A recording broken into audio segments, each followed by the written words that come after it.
السلام علیکم ناظرین، آپ دیکھ رہے ہیں ذیشان سید یوٹیوب چینل۔ ناظرین، آج بات کریں گے سپریم کورٹ آف پاکستان کے حوالے سے اور ساتھ ہی پی ٹی آئی کے حوالے سے۔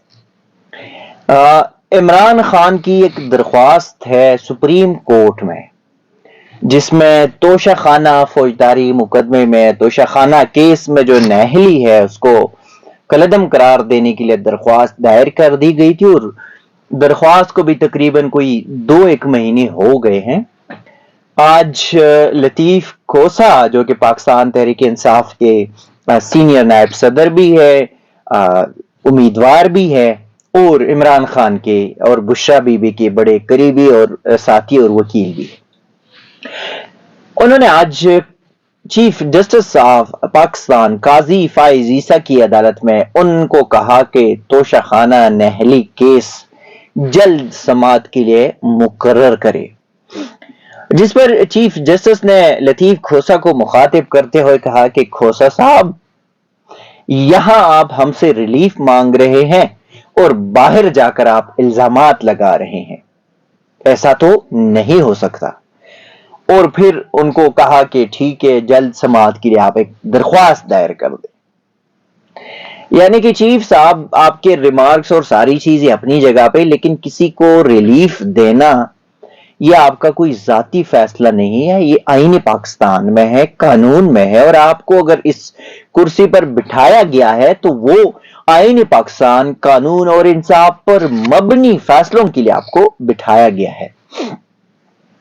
آپ کسی کو کوئی ریلیف جو ہے وہ بھیک میں نہیں دے رہے، آپ کسی کے کیس کو بھیک میں نہیں سن رہے ہیں، آپ کو پیسے مل رہے ہیں اس کے، آپ کو مراعات مل رہے ہیں اس کیس کے، تو آپ کسی پر یہ احسان نہ کریں کہ آپ کو ریلیف کیسے دیں۔ دوسری جانب پاکستان تحریک انصاف جو ایک طرف اسٹیبلشمنٹ، دوسری جانب جوڈیشری، تیسری جانب تمام پولیٹیکل جماعتیں، لیکن چوتھی جانب پاکستان تحریک انصاف خود پی ٹی آئی کو دیوار کے ساتھ لگانے کی کوشش کر رہے ہیں۔ چیئرمین عمران خان جب جیل سے باہر تھے تو حالات کچھ اور تھے، پارٹی میں بہت سارے لوگ تھے، بہت سارے جینوئن لوگ تھے، بہت سارے خوش آمدی تھے، بہت سارے لوٹے تھے، بہت سارے ورکر تھے۔ عمران خان کے جیل جانے کے بعد یعنی 5 اگست 2023 اور 16 جنوری 2024، ان 5 مہینوں میں عمران صرف جیل کے اندر رہے، لیکن فیصلے اس سے مشاورت ہوئی، بٹ کچھ ڈیفرنٹ حساب سے۔ آج کل کی اگر بات کی جائے تو پاکستان تحریک انصاف کے جو اعلیٰ قیادت ہے، موجودہ قیادت ہے، ایک نائب صدر شیر افضل مروت اور ایک ترجمان رؤف حسن، دونوں کے درمیان شدید اختلافات چل رہے ہیں۔ رؤف حسن جن کا بھائی فواد حسن فواد شہباز شریف، نواز شریف اور پاکستان مسلم لیگ نون کے بڑے ہم خیال اور بڑے قریبی جانے جاتے ہیں، وہی رؤف حسن پاکستان تحریک انصاف کے ترجمان ہیں۔ انہوں نے ایک ٹاک شو میں کہا تھا کہ شیر افضل مروت کا بیانیہ پی ٹی آئی کا بیانیہ نہیں ہے، اور آپ لوگوں کو یاد ہوگا کچھ دن پہلے بیرسٹر علی گوہر اور شیر افضل کی بھی تھوڑی سی نوک جھوک ہوئی تھی پریس کانفرنس کے اوپر۔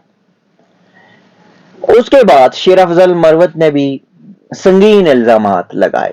شیر افضل مروت نے کہا کہ مولانا شیرانی کے ساتھ جو معاہدہ ہوا تھا، ان کے پاسداری ہم اس لیے نہ کر سکے، وہ الائنس اس لیے ٹوٹ گیا رؤف حسن کی وجہ سے۔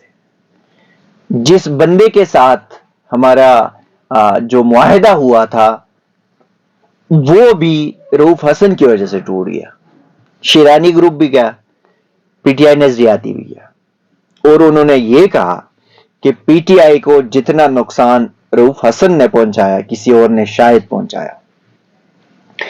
میں شیر افضل کا بڑا ناقد ہوں، کہ ہر چیز جو ہے وہ بدماشی سے یا اونچی آواز میں بات کرنے سے یا اگریسو موڈ سے نہیں سیٹل ہوتے. کچھ چیزیں آپ کو افہام و تفہیم سے بھی حل کرنے کی کوشش کی جاتی ہے. لیکن رؤوف حسن کا شیر افضل کے ساتھ جو ٹاکرا چل رہا ہے، جو اعتراضات ہے، ایک طرف عمران خان نے گزشتہ روز ہماری میڈیا کے دوستوں کے ساتھ یہ بات کی کہ ٹکٹوں کے حصول کا مجھے نہیں پتا، 850 ٹکٹ تقسیم کرنا تھا، مجھے تو مشاورت کے لیے ٹائم نہیں دیا گیا. تو اسلام آباد ہائی کورٹ نے بیرسٹر گوہر کو اجازت دی مشاورت کی، پھر بیرسٹر گوہر کیوں نہیں گیا؟ اور کیا واقعی میں عمران خان سے یہ مشورہ نہیں کیا گیا ٹکٹوں کے حصول کے اوپر؟ کیونکہ جتنی بھی جینوئن لوگ تھے، جو پی ٹی آئی کے نظریاتی لوگ تھے، ان کو ٹکٹوں سے محروم کر دیا گیا، اور جو لوگ نئے آئے ہیں پی ٹی آئی میں، پیراشوٹرز تھی، ان میں تقسیم کر دیے گئے ٹکٹس. اور یہ بتاؤ کہ ایسے ایسے حلقے ہیں جہاں پہ 8-8 9-9 10 صرف پی ٹی آئی کے امیدواران کھڑے ہیں. یعنی کہ یہ بھی ایک پری پلانڈ ہے کہ پی ٹی آئی کی اگر آزاد حیثیت سے بھی کوئی نشستیں آ جاتی تو وہ بھی نہ آئے. اب ایک طرف عمران خان نے کہا کہ مجھے نہیں پتا، دوسری طرف بیرسٹر گوہر کی خاموشی ہے، تیسری جانب بیرسٹر جو شیر افضل مروت ہے، شیر افضل مروت کی میں بات کروں گا، میں ناقد ہوں. لیکن عمران کے جیل کے بعد جب پی ٹی آئی کے کارکنوں کو ضرورت تھی ان کو ایکٹیو رکھنے کے لیے، ان کو ہاٹ لائن پہ رکھنے کے لیے، ان کو ان کی لہو گرمانے کے لیے، تو there was no one in P T آئی. کوئی بھی نہیں تھا پی ٹی آئی میں، کوئی قیادت ہی نہیں تھی. ایون یہ رؤوف حسن صاحب بھی نہیں تھے، اور بلکہ آج بھی یہ کسی جلسے میں نہیں ہے.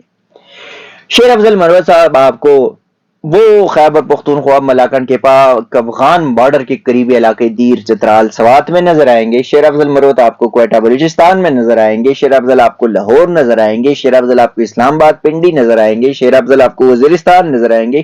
شیر افضل مروت آپ کو کراچی نظر آئیں گے. یعنی کہ جو گراؤنڈ پہ کارکنان ہیں ان کو لہو گرمانے کے لیے شیر افضل مروت ہے.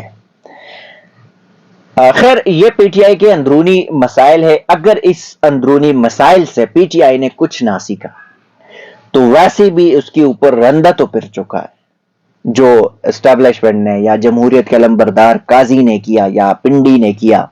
لیکن جو بچا کچا اثر ہے یا کسر ہے یا جو وقت ہے یا جو تھوڑے بہت حالات ہے، ان کے اوپر بھی P T I versus P T I خود وہ کسر پورے کر کے پی ٹی آئی کو مکمل جو ہے وہ کریک ڈاؤن کر کے اس کو آؤٹ کرے گی.